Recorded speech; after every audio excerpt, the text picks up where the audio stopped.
자, 이번 키워드는 4.29 재보선입니다.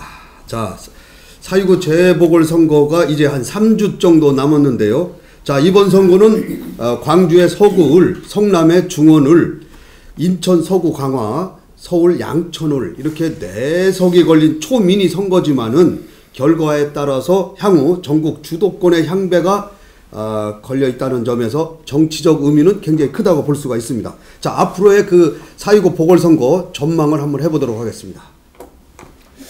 지금 그러니까 우리가 그 포인트가, 관전 포인트가 네. 뭐 여당 쪽에서 얼마나 뭐 이기냐 이런 것은 아닌 것 같고, 야당이 지금 쪼개져 가지고 말이죠. 천정배하고 정동영 출마를 했지 않습니까? 그렇죠. 예. 그래서 그러면 이제 새정치연합 쪽에서 결국은 그쪽에서 진다면 뭐 그 두 사람한테 져 가지고서 새정치연합 쪽에 당선이 안 된다고 하면은 이건 이제 명분을 잃게 된다는 얘기예요. 그렇죠. 아무래도 뭐 저쪽 그 정동영 씨하고 천정배 씨가 주장하는 게 이제 새정치연합 바뀌어야 된다. 야당 다시 재편해야 된다 이런 거 아닙니까? 그렇죠. 그럼 두 사람이 다 당선된다는 것은 그분들 말이 맞다는 얘기라는 말이야. 그러면은 지지한다는 얘기잖아. 뭔가 야권 재편 움직임이 빨라지겠죠. 그러면은 뭐 이제 회초모에 한번 해야죠. 뭐. 근데 이제 선의원이 어디 갔어요? 지금 선의원 뭐 거기 혹시 뭐 보궐선거판에 도와주러 갔습니까? 이 새정치민주연합은 어차피 자기네 의원 의석이 이런 데는 하나도 없습니다. 지금 현재 통진당 때문에 3석이고 새누리당의 그 1석 당선 무효 때문에 4석이 됐는데, 따지고 보면 야권이 다 강한 곳이에요. 근데 새정치민주연합에서는 서구을을 놓치면은 거의 심장을 뺏긴 거나 다름없습니다. 광주? 광주 서울을 광주를 뺏기면은, 그렇기 때문에 지금 전력을 광주에 지금 지금 전력을 그쪽으로 지금 쏟고 있거든요. 그러다 보면은 관악을 같은 데도 야권 성향이 강한데, 잘못하면은 정동영 의원 같은 경우가 당선이 됐을 시에는 이건 진짜 큰 야권의 지각 변동이 일어날 수가 있다. 뭐 문재인 대표가 리더십을 완전히 상실하게 될 가능성이 크죠. 그래서 지금 뭐 여론조사 결과 보니까 나왔죠 지금. 예. 천정배 후보가 일단은 뭐 유리하게 나오는 것 같던데요, 광주에서? 1위입니다 현재. 그런데 호남표라는 것은 믿을 수가 없다. 그렇죠. 그건 뭐 가봐야 아는 거지. 근데 이제 새정치민주연합이죠. 새민련이라고 새정치민주연합의 위기예요. 그리고 문재인 대표도 위기고. 근데 사실은 이것을 저는 정동영이나 천정배 이 양반들이 사실은 문재인을 살려주는 사람이 아닐까 하는 생각도 해봐요. 그 뭐 예를 들어 지금 엄청난 타격인데 저분들을 넘든가 아니면 저분들한테 지더라도 내가 왜 졌다라는 걸 파악하고 그걸 다시 재정립하지 않으면 정권을 되찾아올 수가 없어요. 그 내부적으로 이미 그 갈등의 씨앗이 너무 팽배되어 있기 때문에 실제는 저분들이 어떻게 보면 이게 독이 아니라 약일 수 있다라는 생각을 합니다.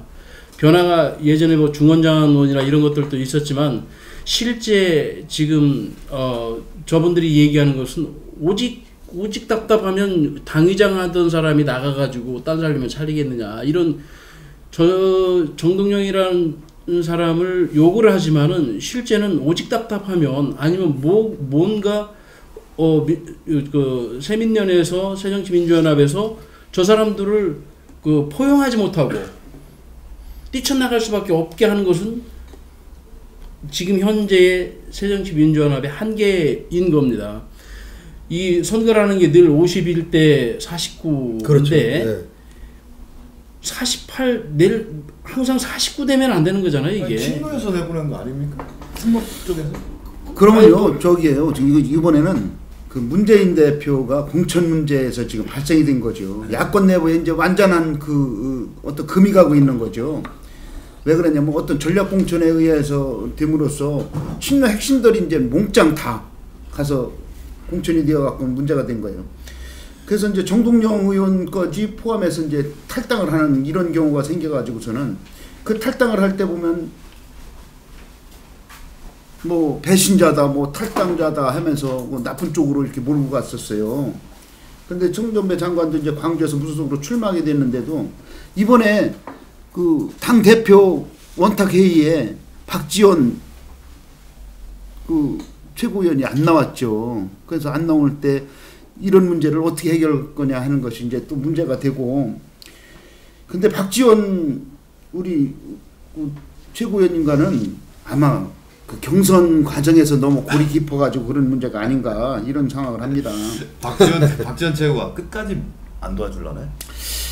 도와주겠죠. 도와주지만 아마 그렇게 쉽게 진정성 별로 없이 그냥 예, 진정성 없이 하겠죠. 왜냐하면 골이 너무 깊었기 때문에 문제고, 또 한 가지는 천정배 의원이 그 전 장관이 그렇게 광주로가 내려갈 때는 이미 각오를 하고 내려간 거예요. 그런데 사실 새정치민주연합이라는 것이 근본적으로 제일 밑에 내려가 보면 결국 김대중 대통령이 만든 민주당에서부터 그렇게 올라온 거 아닙니까? 그러다 보니까는 지금 광주 사람들의 어떤 뭐 약간 보면 어떤 헷갈릴지 모르지만 그래도 아직도 거기는 그 남아 있는 거죠. 그런 부분이 그런 데서 돼 있습니다. 그 광주는요 지금 동교동계의 사람들의 지원이 절실하거든요. 따지고 보면은 지금 그래서 SOS를 친 거 아닙니까, 문재인 대표가. 근데 동교동 측에서 이 권노갑 상임 고문이 동교동 사람들한테 얼마 전에 모임이 있었어요. 60명이 모여가지고 즉석 투표를 해봤답니다. 즉석에서 어떻게 투표를 하냐면, 자, 우리가 요번에 광주에 새정치민주연합 후보를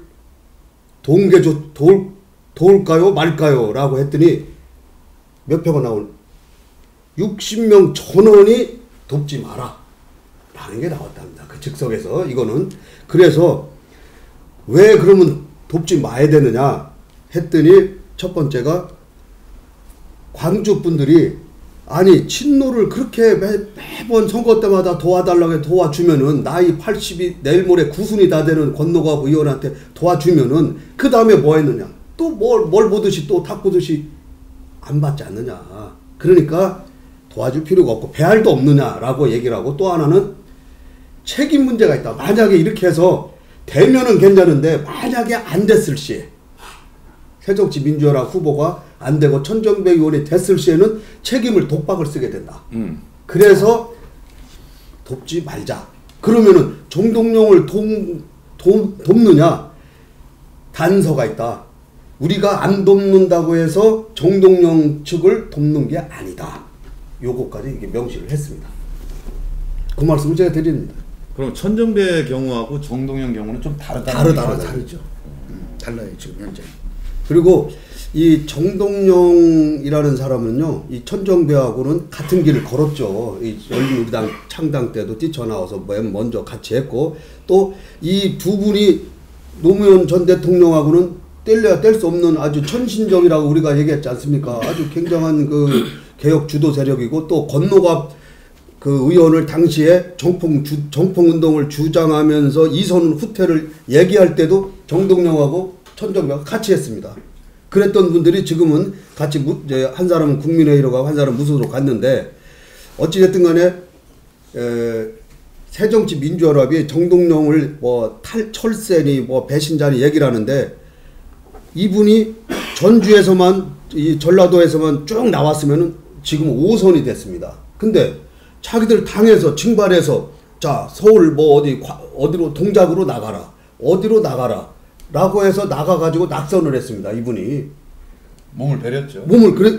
그러면 당에서 나가라고 해서 나간 사람을 보고서 철새다, 지역구 일로 갔다 절로 갔다 옮겼다고 해서 그러면 당의 말을 따르지 말라는 얘기입니까? 근데 지금 이제 문제가 정동영 후보 같은 경우는 이번에 만약에 관할에서 떨어지면은 정책 입지가 뭐가 되냔 말이지. 갈 곳이 없잖아요. 아닙니다. 그분은 저는 또 다르게 생각합니다. 그래? 예. 왜냐면은 지금 국민회의라는 그 국민 모임이라는 자체가 조금 들 줄 알았는데 뭐 이렇다 할 크게 뭐 인물이 뭐 이름 지명도가 있는 분들이 참여를 덜해서 유야무야 지금 되고 있습니다. 이런 때 이번에 보선이라는 이 보궐선거라는 그 재선거라는 이 자체가 선거를 중량감 있는 후보를 내지 않으면은 이거를 각광을 못 받지 않습니까? 이번 저 신진 후보를 내세울 수가 없기 때문에 정동영 후보는 여기 나가서 이분이 나가서 하는 얘기가 있습니다. 지금 야권이 제대로 야당을 못했기 때문에 내가 나왔다. 그래서 이분은 야권을 흔드는 일이 중요합니다. 되고 안 되고가 중요한 게 아니라. 그렇죠. 정동영 의원이 탈당을 하면서 한 얘기가 있습니다. 참여정부가 가장 가난한 사람들, 서민을 대변을 잘 못했다고 그래요. 특히 노동자들이 많이 잘리고 뭐 비정규직이 많이 생기고 부동산 값이 올리고 하면서 그래서 세상을 바꾸지 못했다고 하면서 비서실장인 그 문재인 네. 뭐 비서실장마저도 당신이 잘못된 거 아니냐 사과해라 할 정도까지 반성해야 된다고 하면서 친노와 비노에 어떻게 함께 갈 수 없는 상황까지 만들고서는 사실 탈당을 했습니다. 그게 하면서 지금 저는 이제 민주당 쪽을 이렇게 보면서 새천지 민주연합을 보면서 내부의 갈등에 대한 것이 바깥쪽에서는 지금 정동영 후보가 저렇게 흔들고 내부에서는 서른 의원이 또 흔들고 있습니다. 서른 의원이 지금 천안함 그 폭파 사건을 갖다가 북한에서 한 거 아니다라고 얘기를 했죠. 네. 지금 아닌 것 같다고 이야기를 합니다. 그럼으로써 이제 그것이 사실 계속 드러나가지고서 이제 문제가 돼가지고 결국 문재인 대표를 계속 흔드는 이런 상황까지 지금 된 겁니다. 그러니까 이 정동영 전 의원은 요번에 나와서 흔들어서 내가 되면 최고로 좋고 만약에 안 돼가지고 그 새누리당의 어부지리를 주더라도 자기는 야권을 흔든 그 정도 측면에서는 성공을 했다고 봅니다. 그래야 국민 모임 자체가 정치라는 게 뭐 남들이 근데 정동영이 그 정도 묻기밖에 안 되냐. 아니 그러니까 남의 그 대통령 네. 후보 되고 하는데 내당 왕년에 친정 대통령까지 출마했던 아니, 사람이 그러니까, 어디 와서 아니, 흔드는 뭐 이거 이분이 이제 낙선했다고 뭐 입지가 좁은 게 아니라는 얘기죠. 떨어져도 이분은 내년에 또 다시 있기 때문에 뭐 크게 뭐 전주 가서 나오시면 또 되는 거죠. 뭐. 그렇죠. 그런데 저는 이게 중요한 것은 그렇다고 봅니다. 이제 우리 선 의원님이 나왔으면 어떻게 야 오늘 없는 자리 사람이 그쪽 그 선수가 없으니까 할 수 없이 바싹 깔 아니 그러니까 제가 이렇게 저는 사실은 그 정동영 저 양반을 두둔하고 좀 이렇게 도와주려고 그랬었는데 이제 그 선 의원님이 이제 뭐 밖에 나가고 뭐 배신자다 뭐 이런 얘기가 좀 나오면 그런 걸 좀 추진해야 되는데 이게 내가 이제 방어를 해줘야 될 이런 새정치연합이요? 아니 그러니까 제가 이걸 방어를 해주려니까 이게 말이 좀 어색한데 이게 지금 밸런스가 무지하게 안 맞고 나오니까 어쨌든 하고 싶은 얘기 다 하자고 없는 사이에. 네. 그래서 이번 선거의 포인트는 아까 우리 이 변호사께서 얘기하셨는데 이 두 가지 포인트로 보잖아요. 하나는 이제 여야의 그 지금 전설을 지갑을 뭐 지키는 뭐 경제라는 말로 이제 요약을 할 수가 있고요. 또 하나 변수는 야권 지지층의 좀 전에 제가 말씀드렸듯이 새정치민주연합에 대한 평가, 또 국민 모임의 평가, 정동영, 전정배 이런 후보들이냐 아니면 새정치연합 후보냐. 그러니까 야당에 대한 야권 지지층의 평가를 좀 볼 수 있는 겁니다. 아니 이런 거예요. 지금 사실은 정동영 의원이나 천정배 의원이 안 나가고 자기 희생이 또 되면 새정치민주연합이 힘을 받을 수도 있어요. 자기끼리 하더라도 실은 지금 전국을 돌아가는 거 보면 새누리당이 뭐 잘해가지고 지금 인기가 있는 것도 아니고 새누리당도 개판이거든요 이게. 그런데 지금 새정치연합이 뭔가 또 더 잘해야 되는데 여기도 할 수 있는 게 개판이고 또 그러니까 정동영 의원이 야당다운 야당이 없다 하면서 내가 야당에 새로운 야당을 세우겠다 이렇게 나가는 거잖아요. 그렇죠. 그러니까 이게 실제로 이제 지금 문재인 대표나 이런 분들은 지금 때를 만난 겁니다 이게. 그리고 전체적으로 지금 지지율이 30% 넘어가요. 그러니까 이 대통령 후보가 이 선거가 2년 남았는데 30% 이상 차지할 수 있는 거 이건 뭐 거의 독보적인 대세론을 끌고 갈 수 있는 그런 분이거든요. 그렇기 때문에 또 그 연말에 그때 가서 이런 것들이 지금 통합만 돼가지고 잘만 간다면 사실은 그 대권에 그 부족한 2%를 뭐 안철수나 또 거기 뭐 김한길이나 우리 정동영 우리 전 의장이나 이런 분들이 그 2%를 채워줄 수 있는 분들이거든요. 그런데 그나마 있는 1%나 뭐 0점 몇 프로를 떼어갖고 바꾸나가지고 지금 이 새정치민주연합을 흔드는 거거든요. 그래서 새정치민주연합 측에서 보면은 참 골치 아프고 나쁜 사람이지만 야당이나 전체 우리 정치 입장에서 볼 때는 상당히 중요한 역할을 하신다고 저는 봅니다. 그래야 지금 현재 있는 새정치민주연합도 정신 차리고 우리가 지금 뭘 잘못했는지 부족한 2%를 어떻게 획득해야 되는 건지. 그럼 두 사람이 당선돼야지 좋다는 얘기. 그래야 사실은 지각 변동이 일어나는 사실은 정치 발전에 있어서는 아주 우리나라 정치 발전에 있어서는 상당히 좋은 쪽으로 작용을 할 거라고 저는 봅니다. 전정배 정동영이 당선돼야 된다. 예, 그래서 제가 우리 선병렬 의원이 나오면 반론이 있으면 저도 한번 마찰을 한번 하려는데 안 오셔가지고 이게 참. 만약에 그 두 분들이 당선이 되면요, 문재인 대표는 그렇게 힘을 탄력을 받지 못합니다. 왜 그러냐면 이미 그 책임을 져야 되지. 그럼 그 책임을 져야 되고 상황에 대한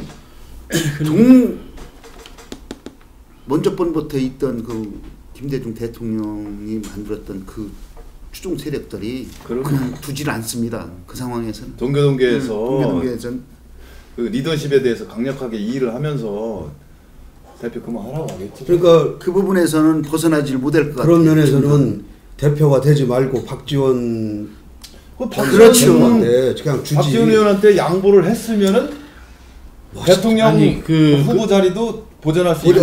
아니 그래도 책임도 아니 뭐 맞습니다. 책임을 져야 되고 뭔 해야 되겠지만 실질적으로 문재인 대선론이 꺾일 수는 없을 거라고 저는 봐요. 워낙 세기 때문에 지금 다른 분도 안철수 대표도 뭐 잠룡으로 돼 있지만 실질적으로 이 현상이라는 걸로 지금 얘기는 하잖아요. 그리고 손학규 뭐 이런 다른 그 대선 주자들 이분들이 그걸 뛰어넘을 수 있을까? 그리고 일전에 그 박근혜 대통령하고 한번 붙었던 것들이 실제로는 그 사람들은 지금 뭐 불법 선거 뭐 국정원 개입 뭐 이런 것들 때문에 대통령을 뺏겠다고 생각하고 다시 찾아줄 사람은 원주인한테 찾아줄 수 있는 이런 논리도 있을 것 같아요. 그래서 실제 잘못한 지금이라도 어떤 형태로든 그 저분들을 다독일 수 있는 또 포용할 수 있는 그리고 스스로들이 혁신해 가지고 내 모습들이 남들이 찍어주고 싶은 그런 정당으로 빨리 탄골탈퇴하지 않으면 큰 위기를 맞을 거라고 저는 생각합니다. 아니 문재인 대표가 이게 문제가 있는 것이 사실은 공천 문제에서 문제가 됐던 거 아니에요. 자기가 친노 세력을 주려고 하다 보니까는. 그런데 이것도 그러지 말고 아까 말씀하신 대로 한번 권노갑 옛날 그 고문 같은 분들을 찾아가서 이럴 때 어떻게 하면 좋겠습니까? 또 내기는 다 모아가지고 옛분들을 찾아가서 해야 되는데 문재인 대표가 가장 단점이 그냥 자기 맘대로 해버리는 게 지금 문제예요.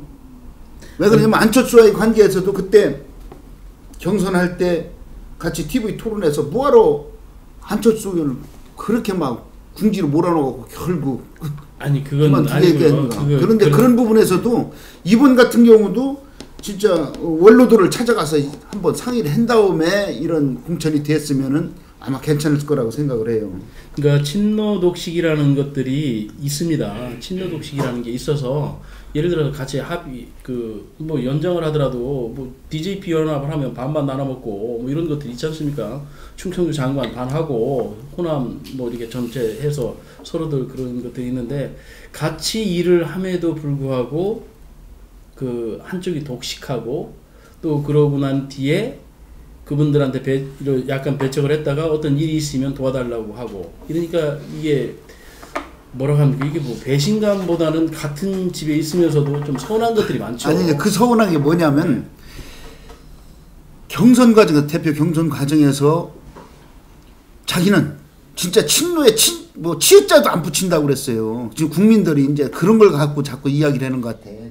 뭐 치읓자도 안 붙이는데 왜 친노냐. 그런데 이번에 공천 주는 거 보면 뭐 정동영 의원이나 천정배 의원이나 튀는 이유가 봐서 이미 봐서 틀렸기 때문에 그런 거 아닌가. 저는 이제 그런 데서 말씀드리는 거지. 그러니까 그 지금 새정치민주연합의 친노 측도 잘 생각해야 됩니다. 2%를 어떻게 끌어올 것인가. 이거 저 계속 말씀드리는 건데 본인들의 한계가 명확하다는 것을 알아야 돼요. 본인들의 한계가 명확하다. 그래서 본인들과 뜻을 같이 할 수 있는 사람들을 어떻게 끌고 올 것인가. 그런데 그게 진실돼야 된다는 거죠. 그러면은 우리 이 변호사님, 이 여야가 그러면은 지금 4석이 걸렸지 않습니까? 몇 석을 서로가 얻어야 성공했다라고 할 수 있죠. 지금 여기서 이제 관전 포인트가 자꾸 천정배 정동영 쪽으로 이렇게 몰아지는데 사실은 새누리당이 지금 여기에 어떤 임팩이 없어 이번 보궐선거에. 화장실 가서 웃고 있죠 지금. 표정 관리하고 있는 거. 그러니까 저 야당 쪽 깨지는 것만 이렇게 바라고 있지. 근데 선거라는 거는 적극적으로 그럼 내가 우리 당이 4석 다 찾아겠다 이런 적극성이 있어야 되는데 새누리당은 소극적으로 아니 좀 니들끼리 한번 싸워봐라. 좀 적극적으로 했는데 지금 뭐죠? 이것도 김무성 대표는 앞치마하고 식당 돌아다녀요. 여유 있게. 이것도 하고 저런 것도 하고. 근데 지금 우리가 벌써 제3자적인 입장에서 얘기할 때 이 선거에서는 천정배가 되냐 정동에 되냐 이런 얘기를 하고 있잖아요. 지금 새누리당 후보 누가 되냐 얘기 안 하고 있잖아. 이 분위기를 바꿔야 된다는 얘기예요. 지금 새누리당 쪽에서도 강 건너 불처럼 이렇게 지금 선거를 취급하지 말고. 아니 새누리당은 지금 2석만 얻으면 2석 어디요? 그러니까 하나는 이제 원래 잃었던 그 당선 무효됐던 그 인천 서광화 지역은 이제 당연히 얻는 거로 보고 하나는 이제 성남 중원을을 지금 김문수 전 도지사가 지금 거기 가서 열심히 하고 있는데 거기 하나 정도만 얻으면은 자기들은 3석 중에서 하나를 얻었다 이게. 그리고 나머지 2석은 새정치민주연합이 2석을 가져가면은 완전 윈윈이 되는 거예요 서로. 요게 그러니까 이런 상황을 새누리당이 이용한다라는 느낌으로 유권자한테 다가가서는 안 된다는 거예요. 그렇게 보여서 안 된다는 그렇게 좀 얄미워 보이잖아. 그러니까 어부지리 노린다 얘기 아니에요. 남의 집 쌈 붙여놓고서 쌈하는 거 보면 즐기면서 선거를. 아니, 사실은 그저 이런 느낌으로 국민들에게 쌈 붙인 건 아닌데. 붙인 건 아닌데. 아니 싸움이 구경하는 거죠. 아니 그 지금 그 우리가 저기 진보당 봐봐 골프 칠 때 상대 오비 확 나면은 웃지도 못하고 표정 관리 잘해. 표정 관리. 그건 가봐야 돼요. 그건 가봐야 돼요. 아니야 가봐야 돼. 가보면 알아. 그건 가봐야 돼. 새누리당이 그런 쪽으로 지금 이 선거를 즐기려고 하면 안 될 것 같고 뭔가 이 보궐선거에 대한 새로운 이슈를 하나 새누리당이 만들어서 어디 2석이 뭐 두 자리를 우리가 차지하면 된다. 이거는 당에서 그냥 하는 소리지. 이 보궐선거의 이슈가 뭐냐 이게 새누리당이 주장하는 이슈가 뭐야? 경제죠 지금. 아니요 지금 사실은 이게 경제 여기 종북이냐 아니냐 그거였던 거예요. 이 선거는 왜냐면 진보당을 깨가지고 지금 이거 만들어진 게 세서가지고 지금 종북 얘기로 쏙 들어갔잖아요. 지금. 아니 그러니까 지금 이게 그 무슨 판입니까 이게 진짜 꽃놀이패예요. 새누리는 그렇게 비춰주면은 국민들이 미워한다는 얘기. 아니 그러니까 이게 꽃놀이패 했다고 이게 새누리에서는 진짜 사실은 꽃놀이죠.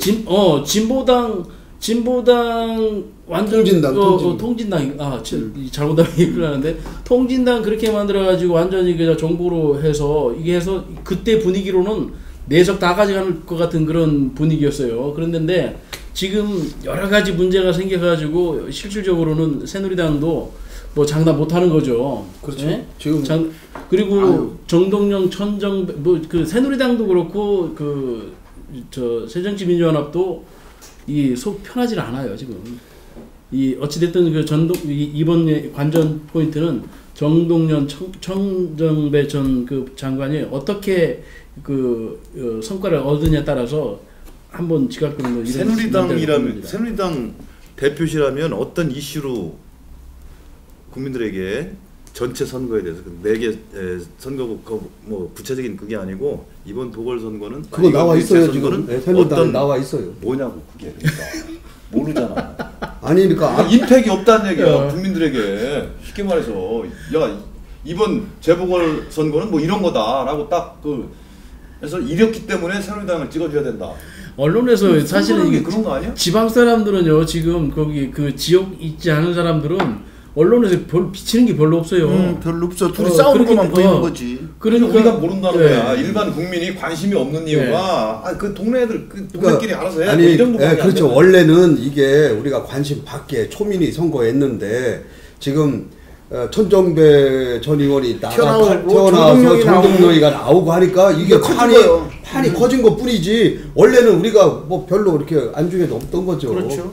원래는. 그렇게 하면서 이제 그 내부 쪽에서 서류위원이 이제 엉뚱한 소리 하면서 커지는 거야 이게 사실. 그래서 이번 선거는 어쨌든 간에 김무성 대 문재인의 대결로 흘러갈 가능성이 큽니다. 그래서 만약에 한쪽에 일방적 승리로 결과가 나온다면은 지는 쪽은 리더십에 상당한 그 치명타를 맞을 수 있다는 게 이번 선거입니다. 또 따지고 보면은. 그러니까 아니 저는 그렇게 봅니다. 아니 이 선거가 사실은 뭐 맞아요. 당 대표들이 당연히 책임져야 된다는 거 맞죠. 그런데 그렇게 뭐 김무성 대표 같은 경우도 뭐 대표성의 문제는 생기겠죠. 그러나 치명적이지는 않을 것 같아요. 저는 지금 김무성 대표 입장에서는. 그런데 이제 문재인 대표 입장에서는 정동영과 천정배라는 그런 이 두 사람을 보듬지 못하고 이런 것들이 돼서 실제 내부 호남 쪽이나 내부의 어떤 그런 이 분열돼 있는 그런 것들이 더 큰 어떤 기폭제가 되지 않을까 하는 그런 생각이 있어서 실제는 문재인 대표한테 더 큰 그러지도 하지만은 만약에 자리를 예. 세 자리를 새누리당에서 차지했다면 만약에 세 자리를 차지했다면 문재인 후보는 무지하게 큰 타격을 받을 수 있어요. 왜 세 자리가 될 수 있느냐면 정동영 지역에 보면 거기에 새누리당이 35%가 언제고 차지를 해. 근데 만약에 새정치에서 둘이 나온 거랑 똑같은 현상이 생기는 거예요. 정동영 씨가 나오게 되면 그렇게 봤을 때 거기에서 프로테이지 조금 차이로 어부지리로 먹을 수도 있는 거예요. 그게 이제 뭐냐면은 그때 가장 큰 타격이 누구냐 이거지. 그게 이제 관악을이라는 선거 그 자체가 88년도 소선거제 이후로 88년 이후로 19대까지 야권이 여당이 한 번도 당선자를 못 낸 곳입니다. 그러다 보니까 거기에 지금 새누리당에 오신환 후보가 있고 그 새정치민주당의 정태호 전 이제 친노의 아주 그 뭐 정무 비서관 했던 분이죠. 기획정무. 그 다음에 이제 정동영 의원이 이제 국민 모임에서 나왔는데 거기서 꼭 지면은 보면은 역대 선거에 보면은 새누리당은 35% 왔다 갔다 하면 꼭 없습니다. 그리고 야권 후보가 65%로 꼭 이겼어요. 그러니까 지금 새누리당은 35%를 갖고 가는 겁니다. 나머지 야권을 다 합하버리니까 65가 되는 거예요, 지금. 그래서 여기도 잘하면 아까 우리 이 변호사가 얘기했듯이 좀 열심히 해서 하면은 어부지리로 건질 수도 있지 않느냐 하는 게 이제 그렇게 됐을 때 이렇게 되면 문재인 후보는 굉장히 타격을 아니 맞아요. 그런데 여기가 원래 이해찬 의원의 지역구예요. 이해찬 의원의 지역구여서 그 상당히 여기서 20년 동안 하신 거예요.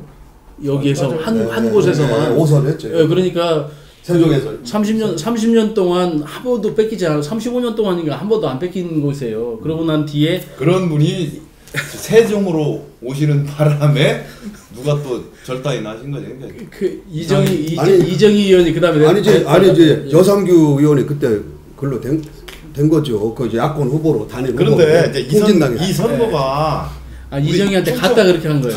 무슨 상관 있습니까? 왜 여기 지금 이걸 주제로 해가지고 이렇게 떠들고 있는 거죠? 아니 이제 전체 4.29 보선 아니 이게 엄청난 파장이 일어나는 게 맞습니다. 우리가 전국 방송 아닙니까 이게? 우리가 지금 전국 방송이기 때문에 이게 우리 지역 방송이 아닙니다. 인터내셔널 글로벌이랄까요? 그래요? 미국에서도 보고 있습니다. 전 세계적인 겁니까? 네. 이게 그래도 이 정도 하죠 이제 많이. 그러면 어때? 자, 아무튼 우리 4.29 재보궐선거 우리 지역에서는 뭐 큰 관심은 없지만은 어찌됐든 간에 여야 정치권에서는 어떻게 이 경우의 수에 따라서 양대 김무성 대표나 문재인 대표의 상당히 리더십에 타격을 줄 것만큼은 틀림없는 것 같습니다.